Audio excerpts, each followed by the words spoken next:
당신은 누군가로부터 연락이 끊긴 적이 있나요? 문자를 보내도 답이 없고 전화를 해도 받지 않고 어쩌면 당신의 존재 자체가 투명인간처럼 취급되는 그 순간의 고통을 경험해 본 적이 있나요? 많은 사람들이 말합니다. 차라리 화를 내거나 싸우는 게 낫다고요. 침묵은 그 어떤 말보다 더 깊은 상처를 남기니까요. 칼 융은 우리 마음 깊은 곳에 있는 무의식의 세계를 탐구한 심리학자였습니다. 그는 인간관계 속에서 우리가 경험하는 고통과 갈등이 단순히 표면적인 문제가 아니라 우리 내면 깊숙한 곳에서 일어나는 심리적 역동의 결과라고 보았습니다. 오늘 우리는 융의 통찰을 빌려 침묵이라는 행위가 왜 그토록 고통스러운지, 그리고 그것이 우리에게 무엇을 말하려 하는지 함께 들여다보려 합니다. 당신이 지금 누군가의 침묵 앞에서 상처받고 있다면, 혹은 당신 자신이 침묵으로 누군가를 대하고 있다면 이 이야기는 당신을 위한 것입니다. 침묵은 단순히 말을 하지 않는 것이 아닙니다. 그것은 관계의 일방적인 종료이자 상대방의 존재를 부정하는 행위입니다. 당신이 누군가에게 메시지를 보냈을 때 그 메시지는 단순한 정보의 전달이 아닙니다. 그것은 당신의 존재를 확인받고 싶은 간절한 욕구의 표현입니다. 나는 여기 있어요. 나를 봐주세요. 나의 감정을 알아주세요. 이런 무언의 메시지가 담겨 있는 것이죠. 그런데 상대방이 침묵으로 일관한다는 것은 당신의 이 모든 것을 무시한다는 뜻입니다. 당신의 존재 자체를 인정하지 않겠다는 무언의 선언인 것입니다. 칼 융은 인간의 정신이 의식과 무의식으로 이루어져 있다고 보았습니다. 우리가 의식적으로 인지하는 것은 빙산의 일각에 불과하고 그 밑에는 거대한 무의식의 세계가 펼쳐져 있다고 했습니다. 그리고 이 무의식 속에는 우리가 받아들이기 힘든 감정들, 인정하고 싶지 않은 자아의 측면들이 숨어 있습니다. 융은 이것을 그림자라고 불렀습니다. 누군가가 당신에게 침묵으로 대한다면 그것은 단순히 당신을 미워해서가 아닐 수 있습니다. 오히려 그 사람 자신의 그림자와 마주하기가 너무 두려워서일 수 있습니다. 당신과의 관계 속에서 자신이 보고 싶지 않은 모습을 발견했을 때 사람들은 도망칩니다. 그 도망의 가장 손쉬운 방법이 바로 침묵입니다. 우리는 관계 속에서 끊임없이 투사를 합니다. 투사란 내 안에 있는 감정이나 특성을 상대방에게 덧씌우는 심리적 현상입니다. 예를 들어, 당신이 자신의 불안을 인정하기 싫을 때 상대방이 당신을 불안하게 만든다고 생각하는 것입니다. 실제로는 당신 안에 있던 불안이 상대방을 통해 드러난 것인데 그것을 상대방의 탓으로 돌리는 것이죠. 침묵하는 사람은 자신이 마주해야 할 내면의 고통을 회피하기 위해 관계 자체를 차단합니다. 당신과 대화하는 순간 자신이 감추고 싶었던 감정들이 수면 위로 떠오를 것을 두려워하는 것입니다. 그래서 침묵은 일종의 방어 기제입니다. 자신을 보호하기 위한 무의식적 선택인 것이죠. 하지만 침묵을 당하는 사람의 고통은 어떨까요? 당신이 누군가의 침묵 앞에 서 있을 때 가장 먼저 찾아오는 것은 불안입니다.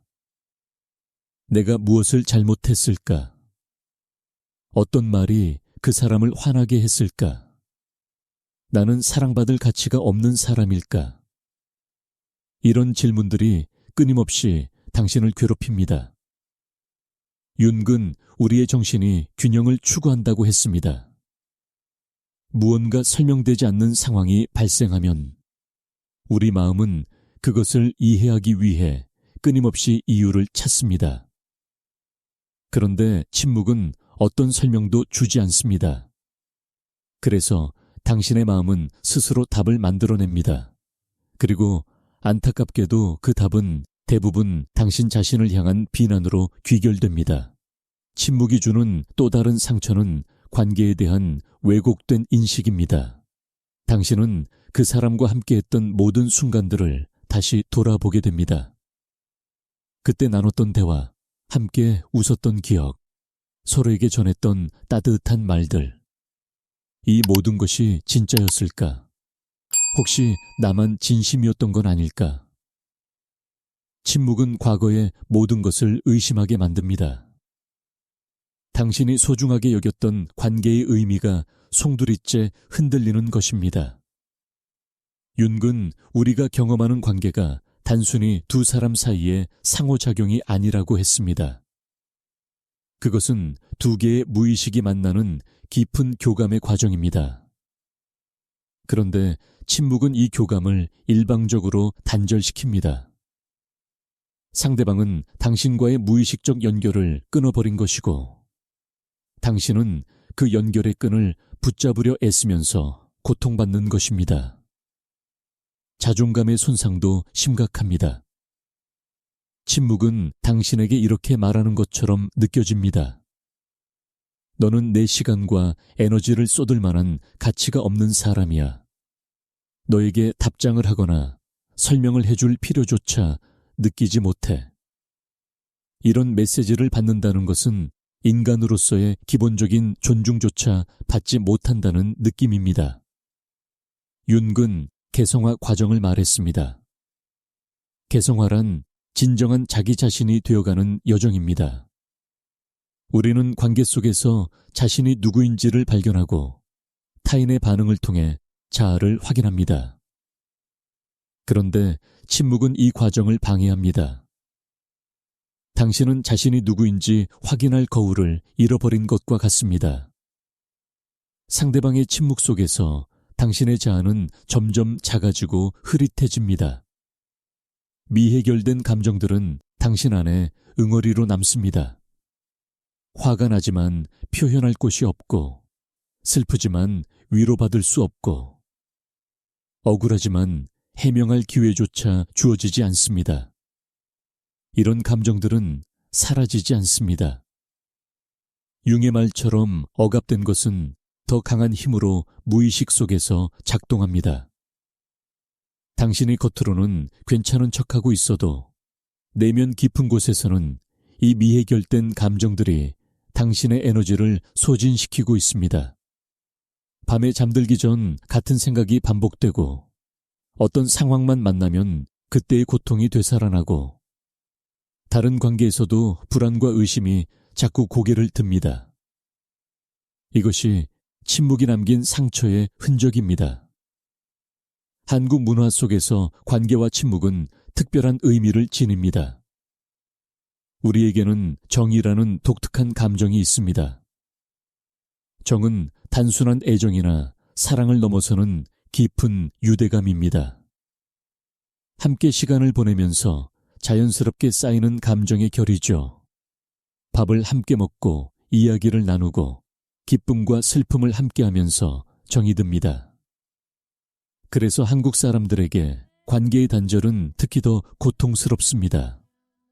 정기든 사람과의 연결이 끊어진다는 것은 단순히 한 사람을 잃는 것이 아니라 그동안 쌓아온 모든 시간과 감정을 잃는 것처럼 느껴지기 때문입니다.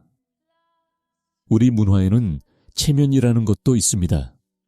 직접적인 거절이나 갈등을 피하고 간접적으로 의사를 표현하는 것이 미덕으로 여겨지는 경우가 많습니다. 그래서 누군가를 떠나보내야 할 때도 직접 말하지 않고 서서히 연락을 줄이거나 침묵으로 일관하는 경우가 생깁니다. 상대방에게 상처를 주고 싶지 않다는 명목 아래, 혹은 내가 나쁜 사람으로 보이고 싶지 않다는 이유로 침묵을 선택하는 것이죠. 하지만 융의 관점에서 보면 이것은 역설적입니다. 상처를 주지 않기 위한 침묵이 오히려 더 깊은 상처를 만들기 때문입니다. 그것은 진정으로 상대방을 배려하는 것이 아니라 자신이 불편한 상황을 회피하려는 무의식적 시도에 가깝습니다.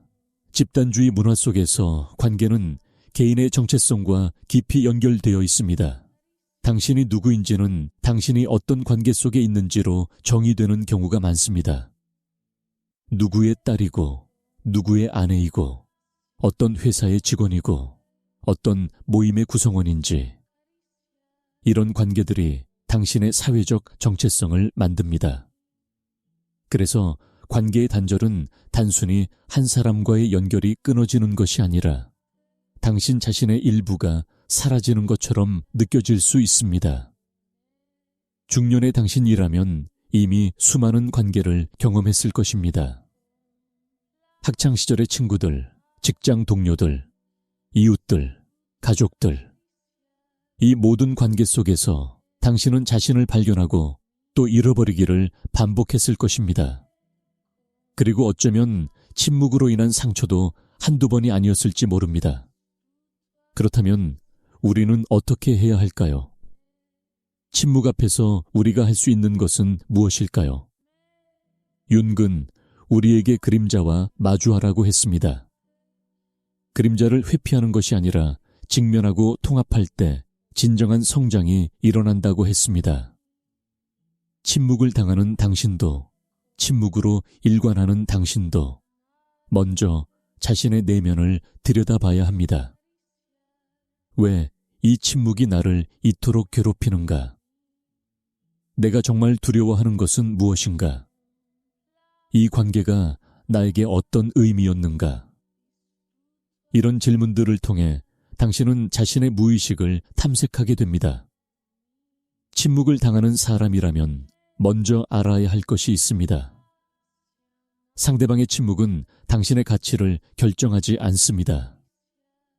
누군가가 당신에게 반응하지 않는다고 해서 당신이 사랑받을 자격이 없는 사람이 되는 것은 아닙니다. 상대방의 침묵은 그 사람 자신의 무의식적 갈등과 두려움의 표현일 가능성이 큽니다. 당신은 그 사람의 거울이 되어 그들이 보고 싶지 않은 무언가를 비춘 것일 수 있습니다. 그것은 당신의 잘못이 아닙니다. 오히려 당신이 충분히 진실했고 솔직했기 때문에 일어난 일일 수 있습니다. 그렇다고 상대방을 미워하거나 원망하라는 것이 아닙니다. 윤근 우리 모두가 불완전한 존재이며 그 불완전함을 인정하는 것이 치유의 시작이라고 했습니다.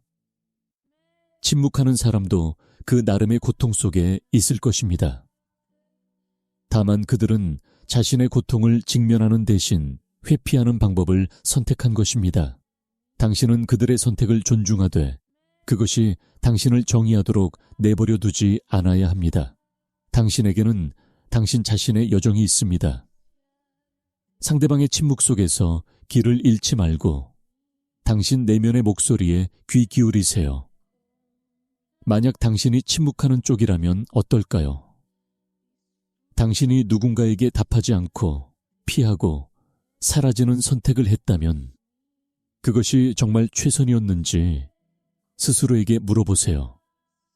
당신이 회피하고 있는 것은 무엇인가요? 그 사람과의 대화가 두려운 이유는 무엇인가요? 혹시 그 관계 속에서 당신 자신의 그림자를 보았기 때문은 아닌가요? 윤근 개성화 과정이 결코 쉽지 않다고 했습니다. 자신의 그림자를 인정하고 통합하는 것은 고통스러운 작업입니다. 하지만 그 고통을 회피할수록 당신은 진정한 자신에게서 더 멀어집니다. 침묵은 임시적인 평화를 가져다 줄지 모릅니다.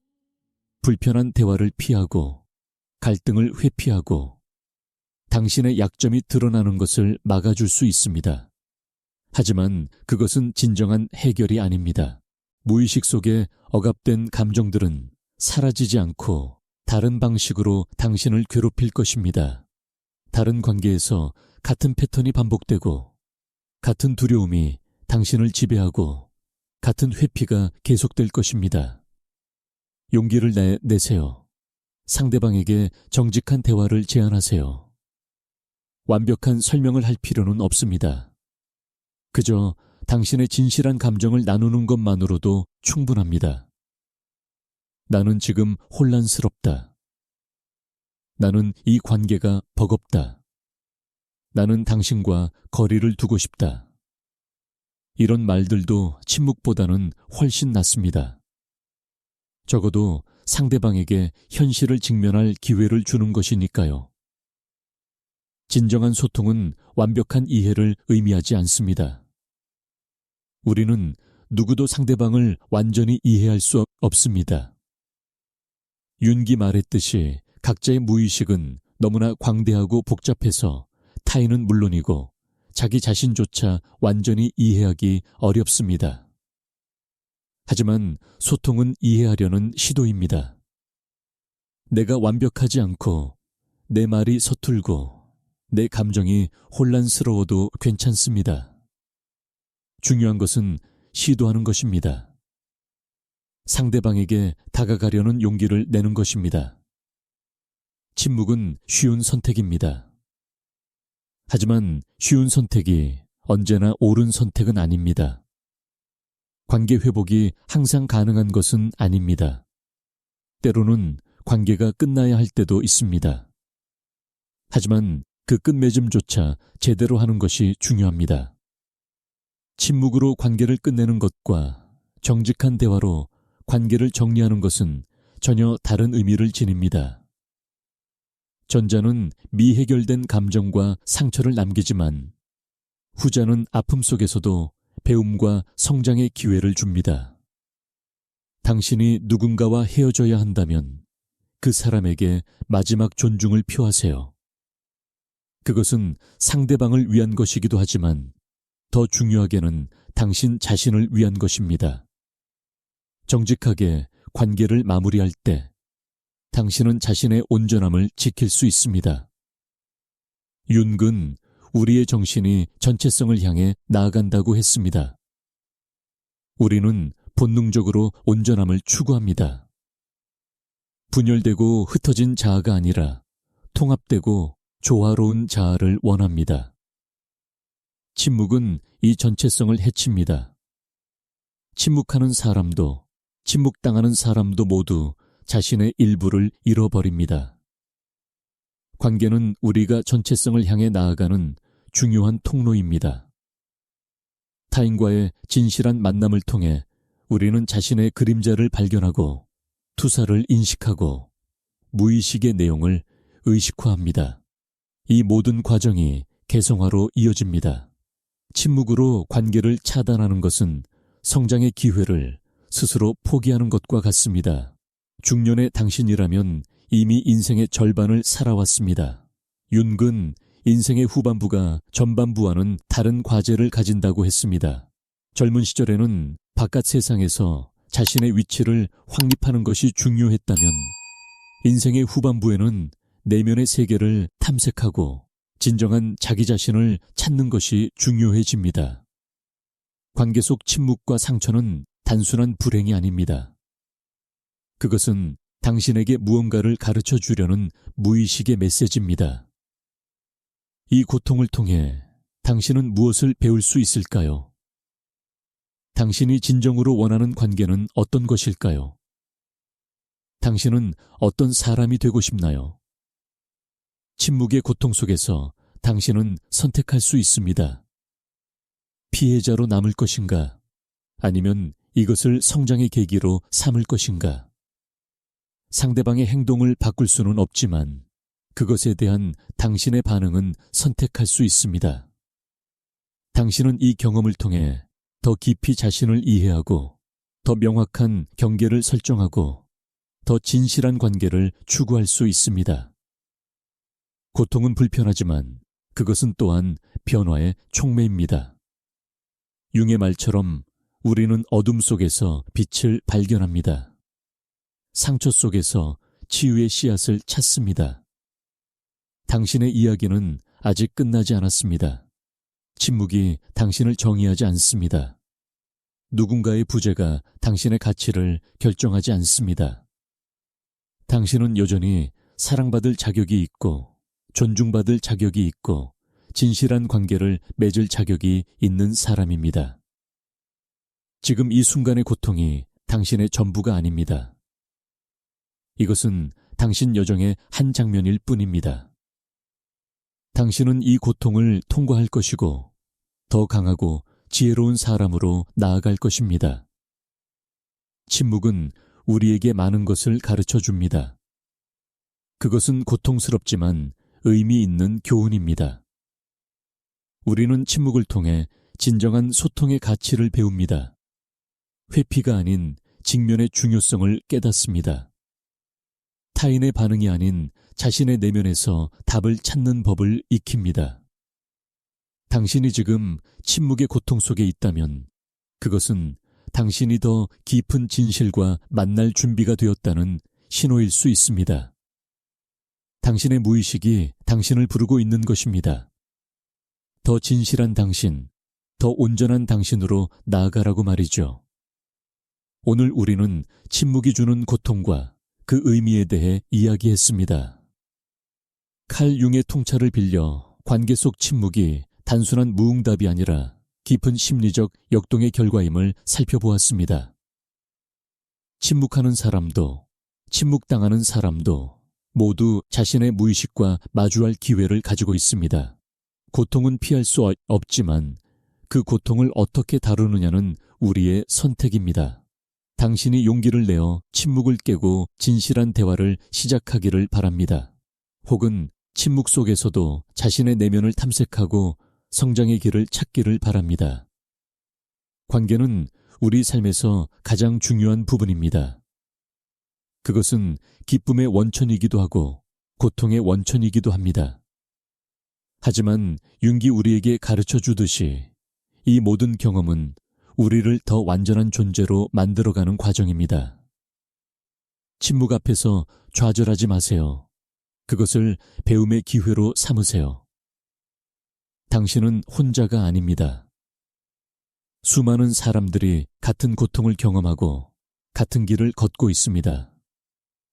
우리는 모두 불완전하지만 바로 그 불완전함 속에서 서로를 이해하고 연결될 수 있습니다. 침묵 대신 소통을 선택하세요. 회피 대신 직면을 선택하세요. 두려움 대신 용기를 선택하세요. 그 선택이 쉽지 않다는 것을 압니다. 하지만 그 선택이 당신을 더 진실한 사람으로, 더 온전한 사람으로 만들어 줄 것입니다. 당신의 관계가 치유되기를 바랍니다. 당신의 마음이 평화를 찾기를 바랍니다. 그리고 무엇보다 당신이 자신의 가치를 알고 사랑받을 자격이 있는 존재임을 기억하기를 바랍니다. 오늘도 당신의 여정에 함께할 수 있어 감사합니다.